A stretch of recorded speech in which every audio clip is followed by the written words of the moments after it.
Welcome back to my another video.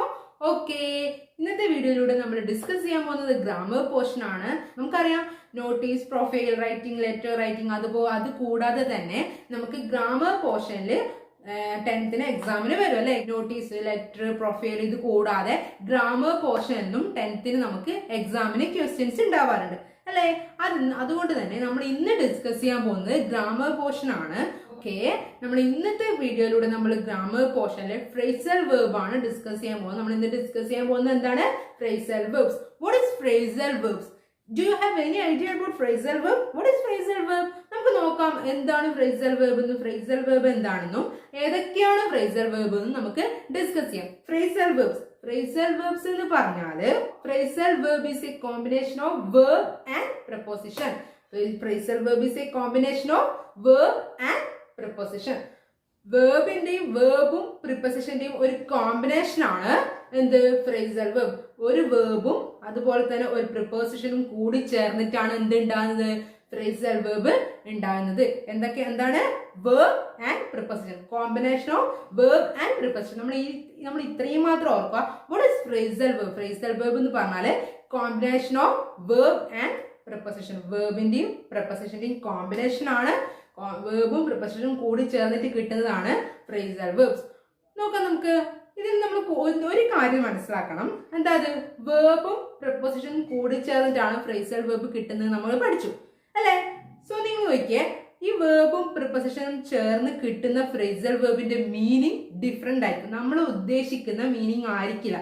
For example നിങ്ങൾ നോക്കിയേ, phrasal verb നമ്മൾ കേൾക്കുമ്പോൾ നമ്മൾ വെർബും എന്താണ് പ്രിപ്പോസിഷനും കൂടി ചേർന്ന് നമുക്ക് ഒരു വേർഡ് കിട്ടും. അതായത് ഒരു ഫ്രേസൽ വെർബും പ്രിപ്പോസിഷനും കൂടി ചേർന്ന ഫ്രേസൽ വെർബ് കിട്ടുന്നത്. അപ്പൊ നമുക്ക് നമ്മൾ ഇതിന്റെ അർത്ഥം നമുക്ക് കണ്ടുപിടിക്കാൻ എളുപ്പമായിരിക്കും. കാരണം എന്താ? വെർബിന്റെ അർത്ഥം അറിഞ്ഞാലും പ്രിപ്പോസിഷനും കൂടി ചേർന്നാൽ അത് ഒരുമിച്ചായിരിക്കുമല്ലോ അതിന്റെ അർത്ഥം എന്ന് നമുക്ക് തോന്നും. പക്ഷെ അങ്ങനെയല്ല. വെർബും പ്രിപ്പോസിഷനും കൂടി ചേർന്നിട്ട് കിട്ടുന്ന ഈ ഫ്രേസൽ വെർബിന് ഒരു ഡിഫറെന്റ് മീനിങ് ആയിരിക്കും. നമ്മൾ ഉദ്ദേശിക്കുന്ന മീനിങ് ആയിരിക്കൂല അതിനുണ്ടായ ഒരു ഡിഫറെന്റ് മീനിങ് ആയിരിക്കും അതിന് നമുക്ക് കിട്ടും. എക്സാമ്പിൾ നോക്കിയേ, ഗിവ് എന്ന് പറഞ്ഞാൽ എന്താ? കൊടുക്കുക. ഗിവ് എന്ന് പറഞ്ഞാൽ കൊടുക്കുക. ഗിവ് എന്നത് ഒരു വേർബാണ് അല്ലെ. ഗിവ് എന്ന് പറഞ്ഞാൽ ഒരു വേർബാണ്. അതിന്റെ അർത്ഥം എന്താണ്? കൊടുക്കുക. അതുപോലെ തന്നെ പ്രിപ്പോസിഷൻ ആണ് up.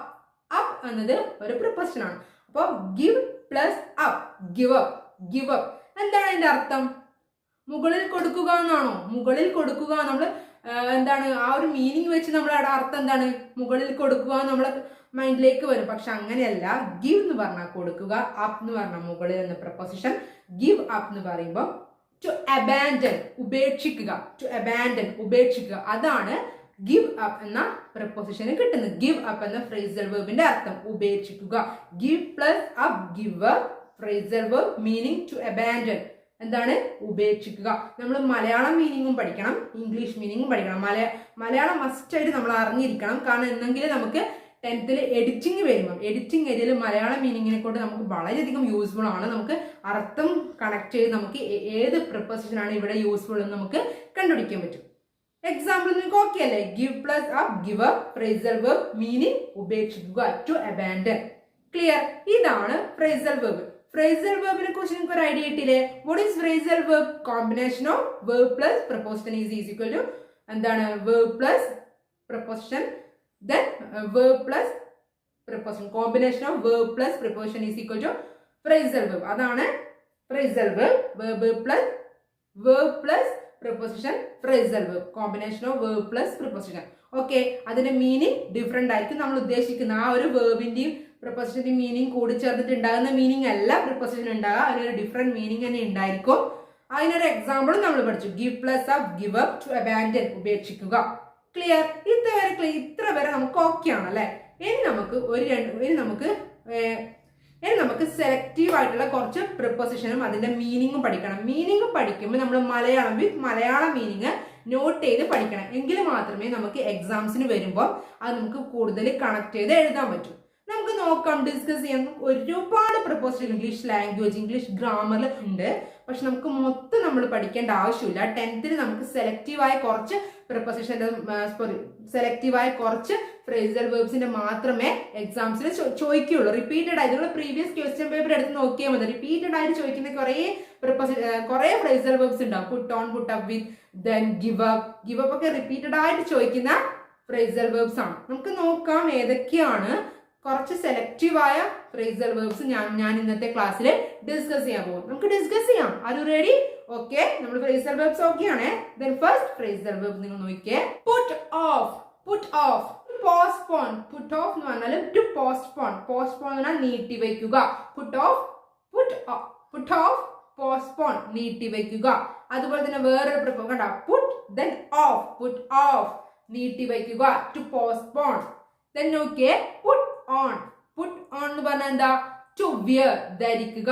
Puttu on, to wear, ധരിക്കുക. Clear?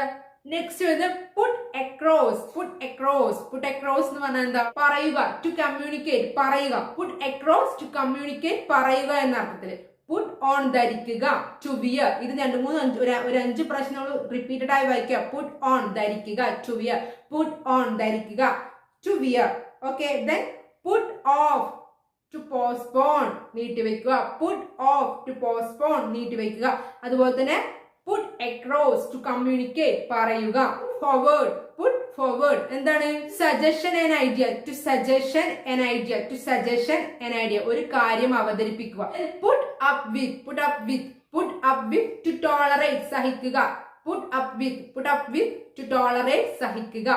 Puttu up with, to tolerate, സഹിക്കുക. നെക്സ്റ്റ് നമ്മൾ എക്സാമ്പിൾ കണ്ട ഗിവ് അപ്പ്. ഗിവ് അപ്പ്, ഉപേക്ഷിക്കുക. ഗിവ് അപ്പ് എന്ന് പറഞ്ഞാല് ഉപേക്ഷിക്കുക. അപ്പൊ പുട്ട് എന്ന് വെച്ചിട്ടുള്ള പുട്ട് എന്ന് സ്റ്റാർട്ട് ചെയ്യുന്ന ഒരു 5 പ്രപ്പോസിഷൻ നമ്മൾ പുട്ട് വെച്ച് സ്റ്റാർട്ട് ചെയ്യുന്ന ഒരു 5 ഫ്രേസൽ വേർബ്സ് നമ്മൾ ഡിസ്കസ് ചെയ്തു. ഇതൊക്കെയാണ്. ഒന്നുകൂടെ ജസ്റ്റ് നമുക്ക് റിപ്പീറ്റ് ചെയ്യാം. പുട്ട് ഓൺ, ധരിക്കുക. To wear. Put off, postpone, നീട്ടി വെക്കുക. പുട്ട് അക്രോസ്, ടു കമ്മ്യൂണിക്കേറ്റ്, പറയുക. പുട്ട് അപ്പ് വിത്ത്, സഹിക്കുക. To tolerate. Forward, to suggestion and idea. To suggestion and idea, ഒരു കാര്യം അവതരിപ്പിക്കുക. ഓക്കെ, ഇത് നിങ്ങൾക്ക് ഓക്കെ അല്ലേ? റിപ്പീറ്റഡ് ആയി നിങ്ങൾ എന്റെ കൂടെ തന്നെ റിപ്പീറ്റഡ് ആയി പറയുമ്പോൾ നിങ്ങൾക്ക് അത് ബൈഹാർട്ട് ചെയ്ത് വെക്കും. നിങ്ങളിത് ബൈഹാർട്ട് പഠിക്കണം. നിങ്ങൾക്കിത് ഒരു കോഡ് ഭാഷ, നിങ്ങളിത് ബൈഹാർട്ട് പഠിക്കണം. കാരണം ബൈഹാർട്ട് ഇതിന്റെ അർത്ഥം നമ്മൾ പഠിച്ചാൽ മാത്രമേ നമുക്കത് എഡിറ്റിങ്ങിന് എഴുതാൻ പറ്റൂ. കാരണം നമുക്കറിയാം അല്ലെ, നമുക്ക് കണക്ട് ചെയ്തിട്ട് ഊഹിച്ചിട്ട് ഒരു അർത്ഥം ഇതിന് കിട്ടൂല. ഇതിൻ്റെതായ ആ ഒരു കറക്റ്റ് ആ ഓർഡറിൽ പഠിച്ചാലേ നമുക്കത് എഡിറ്റിംഗിൽ യൂസ്ഫുൾ ആവുള്ളൂ. ഓക്കെ, ഇത് നമ്മൾ ബൈഹാർട്ട് പഠിച്ചേ മതിയാവും. Okay, give up. Give up നമ്മൾ എക്സാമിന് കൊടുത്തേ. Give up. ഗിവ് അപ്പ് എന്ന് പറഞ്ഞാൽ ഉപേക്ഷിക്കുക. To abandon. Give up, to abandon, ഉപേക്ഷിക്കുക. Okay, give in. Give in, to surrender, കീഴടങ്ങുക. ഗിവ് ഇൻ എന്ന് പറഞ്ഞാൽ ടു സറണ്ടർ, കീഴടങ്ങുക. ടു സറണ്ടർ അല്ലെങ്കിൽ കീഴടങ്ങുക. ഇംഗ്ലീഷും മലയാളവും ഞാൻ പറയുന്നത് ടു സറണ്ടർ അല്ലെങ്കിൽ കീഴടങ്ങുക. ഏത്? Give in. ഗിവ് അപ്പ് ഉപേക്ഷിക്കുക, ഗിവ് ഇൻ കീഴടങ്ങുക. Call on. Call on. Call on, call at. നിങ്ങളൊന്ന് ജസ്റ്റ് നോട്ട് ചെയ്യണേ. കോൾ ഓൺ അല്ലെങ്കിൽ കോൾ അറ്റ്, ഇതിന് രണ്ടിന്റെ അർത്ഥം സന്ദർശിക്കുക എന്നതാണ്. പക്ഷെ ഒരു ചെറിയ ഡിഫറൻറ്റ് ഉണ്ട്, ചെറിയൊരു വ്യത്യാസമുണ്ട്. കോൾ ഓൺ എന്ന് പറഞ്ഞാൽ visit A person. Visit A person. Call at എന്ന് പറഞ്ഞാൽ വിസിറ്റ് എ പ്ലേസ്. പ്ലേസ് വരുമ്പം അറ്റും, എന്താണ് കോൾ ഓൺ വരുമ്പം വ്യക്തിയും, person. Visit A person. Call on എന്ന് പറഞ്ഞാൽ വിസിറ്റ് എ പേഴ്സൺ. രണ്ടിന്റെ അർത്ഥം സന്ദർശിക്കുക എന്നാണ്. പക്ഷെ ഉള്ള ഒരു വ്യത്യാസം എന്താ? കോൾ ഓൺ എന്ന് പറഞ്ഞാൽ ടു എ പേഴ്സൺ, ഒരു വ്യക്തിയെ സന്ദർശിക്കുക. കോൾ അറ്റ് എന്ന് പറഞ്ഞാൽ ടു വിസിറ്റ് എ പ്ലേസ്, ഒരു സ്ഥലം സന്ദർശിക്കുക. സ്ഥലം സന്ദർശിക്കുന്നതിന് മുന്നിൽ കോൾ അറ്റ്, ദെൻ പേഴ്സൺ ആകുമ്പോൾ call on. Clear? Go on. Go on. Go on എന്ന് പറഞ്ഞാൽ ടു കണ്ടിന്യൂ, തുടരുക. ഗോ ഓൺ എന്ന് പറഞ്ഞാൽ ടു കണ്ടിന്യൂ, തുടരുക. ഗോ ഓൺ, ടു കണ്ടിന്യൂ, തുടരുക. നെക്സ്റ്റ് നോക്കിയേ, make up. Make up, decide, തീരുമാനിക്കുക. മേക്ക് അപ്പ്, ടു ഡിസൈഡ്, തീരുമാനിക്കുക. മേക്ക് അപ്പ്, ടു ഡിസൈഡ്, തീരുമാനിക്കുക. മേക്കപ്പ് എന്ന് പറഞ്ഞാൽ ടു ഡിസൈഡ്, തീരുമാനിക്കുക. Make out. മേക്ക് ഔട്ട് എന്താണ്? മേക്ക് ഔട്ട് അണ്ടർസ്റ്റാൻഡ്, മനസ്സിലാക്കുക. ടു അണ്ടർസ്റ്റാൻഡ്, മനസ്സിലാക്കുക. മേക്ക് ഔട്ട്, ടു അണ്ടർസ്റ്റാൻഡ്, മനസ്സിലാക്കുക. നിങ്ങൾ ആ ഒരു ഡിഫറൻസ് നോക്ക്. കാരണം മേക്ക് ഔട്ട് നമുക്ക് എന്താണ്, നമ്മൾ വിചാരിക്കാത്തൊരു മീനിങ് ആണ് കിട്ടുന്നത് അല്ലെ? മനസ്സിലാക്കുക. മേക്ക് ഔട്ട്, ടു അണ്ടർസ്റ്റാൻഡ്, മനസ്സിലാക്കുക. ദെൻ നെക്സ്റ്റ് നോക്കിയേ, turn up. Turn up. Turn up, to arrive, എത്തിച്ചേരുക. ടേൺ അപ്പ് എന്ന് പറഞ്ഞാൽ ടു അറൈവ്, എത്തിച്ചേരുക. ടേൺ അപ്പ്, ടു അറൈവ് എത്തിച്ചേരുക. നെക്സ്റ്റ് നോക്കിയേ, ടേൺ ഡൗൺ റിഗ്രറ്റ് ചെയ്യുക. ടേൺ ഡൗൺ എന്ന് പറഞ്ഞാൽ റിഗ്രറ്റ് ചെയ്യുക, അത് റിഗ്രറ്റ് ഒഴിവാക്കുക. ടേൺ ഡൗൺ നിരസിക്കുക, ടേൺ ഡൗൺ റിഗ്രറ്റ് ചെയ്യുക. കോൾ ഓഫ് ഡബിൾ ഓഫ് ആണ്. കോൾ ഓഫ് എന്താ? To cancel. ഓഫ് എന്ന് പറഞ്ഞാൽ ക്യാൻസൽ ചെയ്യുക. Call of cancel. ഓക്കെ, ഈ 15 ഫ്രേസൽ വെർബ്സ് ആണ് നമ്മൾ ഇന്നത്തെ ക്ലാസ്സിൽ ഡിസ്കസ് ചെയ്തത്. ഇത് നിങ്ങൾ തറോ ആക്കുക, ഇത് നിങ്ങൾ ബൈ ഹാർട്ട് ചെയ്ത് വെക്കുക. എങ്ങനെ ചോദിച്ചാലും നിങ്ങൾക്ക് ഇതിന്റെ അർത്ഥം ഈ മീനിങ് ഓക്കെ ആയിരിക്കണം. റിപ്പീറ്റഡ് ആയിട്ട് ഒരു ഫ്രേസൽ വെർബ് ഒരു 5 പ്രാവശ്യം എടുത്ത് വായിക്കുമ്പോൾ തന്നെ നിങ്ങൾക്ക് ഏകദേശം അത് മനസ്സിൽ പതിയും, മൈൻഡിൽ സെറ്റ് ആയിരിക്കും. കാരണം നമുക്ക് അറിയാം അതിന്റെ മീനിങ് പഠിച്ചാൽ ബൈ ഹാർട്ട് പഠിച്ചാൽ മാത്രമേ നമുക്ക് അത് എഡിറ്റിംഗിൽ അപ്ലൈ ചെയ്യാൻ പറ്റും. നിങ്ങൾക്ക് തന്നെ മനസ്സിലായില്ലേ, നമുക്ക് ഒരു ഊഹാപോഹം വെച്ചിട്ടും ഇതിന്റെ മീനിങ് കണ്ടെത്താൻ പറ്റൂല അല്ലെ. വേർബ് പ്ലസ് പ്രപ്പോസിഷന്റെ കോമ്പിനേഷൻ ആണെന്ന് പറഞ്ഞു. പക്ഷെ നമുക്ക് ഇതിന്റെ മീനിങ് നമുക്ക് പ്രെഡിക്റ്റ് ചെയ്യാൻ പറ്റില്ല. നമ്മൾ വിചാരിക്കാത്തൊരു മീനിങ് ആണ് ഈ ഫ്രേസൽ വെർബ്സിന് കിട്ടുന്നത്. സോ അതുകൊണ്ട് നമ്മൾ എന്ത് ചെയ്യുക, ബൈ ഹാർട്ട് ചെയ്യുക, മൈൻഡിൽ സെറ്റ് ആക്കി വെക്കുക. ഓക്കെ, ഇന്നത്തെ ക്ലാസ്സിൽ നമ്മൾ ഡിസ്കസ് ചെയ്ത് ഫ്രേസൽ വെർബ്സ് ആണ്. വാട്ട് ഈസ് ഫ്രേസൽ വെർബ്സ് എന്നുള്ള ഐഡിയ നമുക്ക് കിട്ടി. Combination of verb plus preposition. Okay, നിങ്ങൾക്ക് മനസ്സിലായി എന്ന് വിചാരിക്കുന്നു. ഓക്കെ, വീഡിയോ ഇഷ്ടപ്പെട്ടാൽ ഷെയർ ചെയ്യുക, ലൈക്ക് ചെയ്യുക, സബ്സ്ക്രൈബ് ചെയ്യുക. Okay, thank you.